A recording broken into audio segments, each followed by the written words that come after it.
tier level, best players in the world here, and man, I just can't wait to get into the action. And we are going to get some classic characters here, Corin versus Wolf.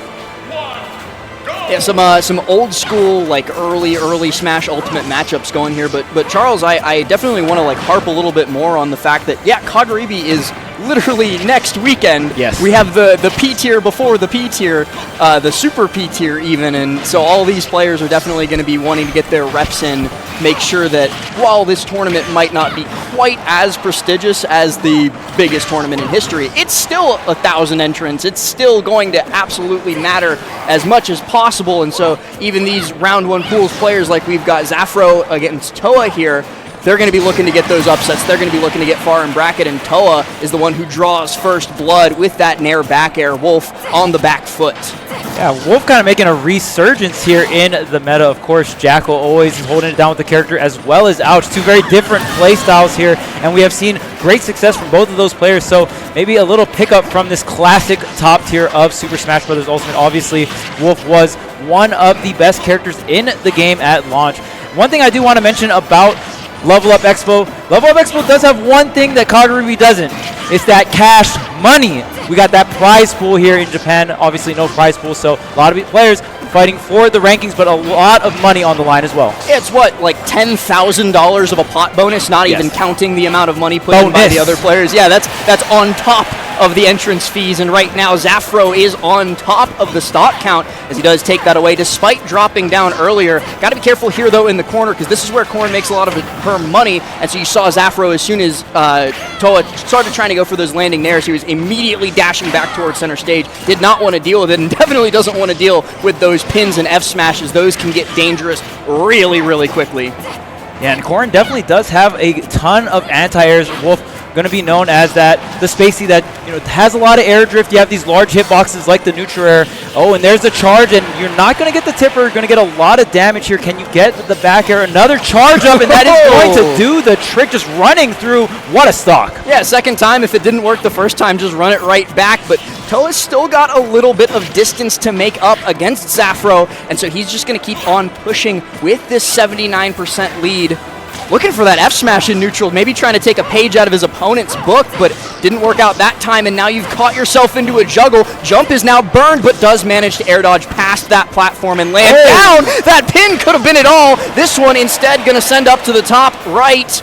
Gets back on ledge, but then makes a big mistake by not going to the ledge and instead trying to bypass it.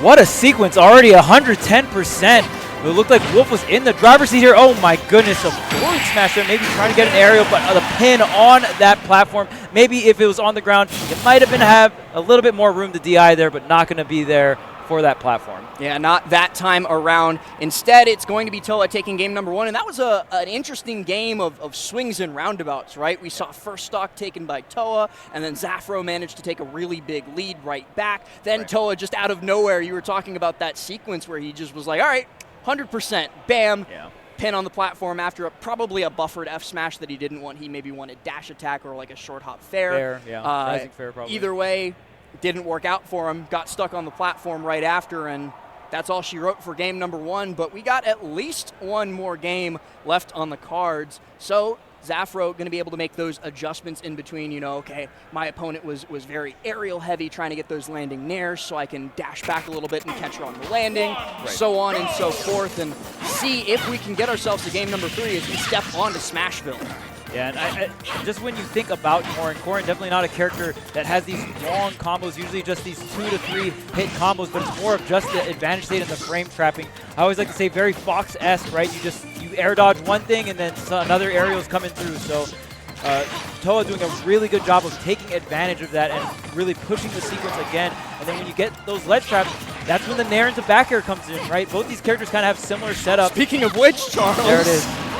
One is better than the other, so I think Corin's Nair into the back air a little bit better than the Wolf fair to back air. Wolf fair to back air, you got to be very committal on the air drift, whereas Corin, the range is a bit wider, and you don't have to be as crazy with the air drift. Whoa! And does manage to survive because did do the down air from a little bit above platform height, so was able to buffer the up B out of it. Sometimes you can make a little bit of a mistake on that Corin dare and pay for it with a stock, but Towa more than confident that he's going to get away with it, and he might be getting away with a second stock in so many seconds. This counter pick is not working out for a XFaroe.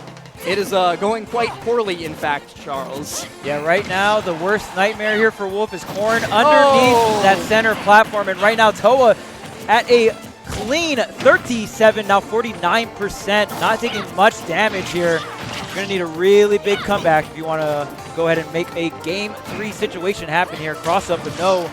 Whipping on the grab here. And those are those desperation moves coming through from XFaroe. The random F smash on shield, trying to get something to take the stock away as early as possible so you can start working on the next one, XFaroe almost getting caught by the chainsaw F smash this time around. Instead, it's just another landing nair. Stuck on the platform, manages to get down towards the corner, and that nair pops out a little bit quicker than most of Corin's kits, so he is going to be able to kind of out-frame data her in those close-knit scrambles. Yeah, that's where most of these sword characters can struggle here. Here's the up airs, and again, Corin having one of the best up airs in the entire game. Just a really large sweeping hitbox, just really great disjoint, and the auto cancel is so good. He's the back air there. You see the wings coming out, helping to recover here. Tries to go for the edge guard. Both players getting back on the stage, but it's going to be Corin. No air dodge is given though. Great discipline.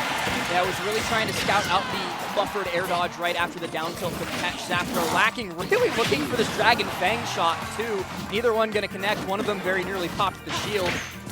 Seems like only a matter of time though before Towa can take this final stock out. The real question is going to be, will it be a 3 stock? And yes, it will be. Towa going to take a clean 2-0 dub to move on into the next round of these pools filled with Predators. Yeah, and I mean, you saw the adjustments coming through Game 1. Towa was able to bring it back, and those adjustments did not change whatsoever going into Game number 2. Smashville, kind of, in my opinion, Smashville, not as crazy as a gamble pick as something like Final Destination. Final Destination, I think, one of the more volatile stages in the game for a lot of characters, but Smashville can also be volatile in a sense where it is the smallest stage in the format, right? And then on top of that, there's characters like Corin where if Corin just sits underneath the stage and holds that center stage, because the platform is just that ceiling, right, can protect you from things like the Wolf falling down with Nair and disadvantage and things like that, right? So you have the platform, you have the disjoint.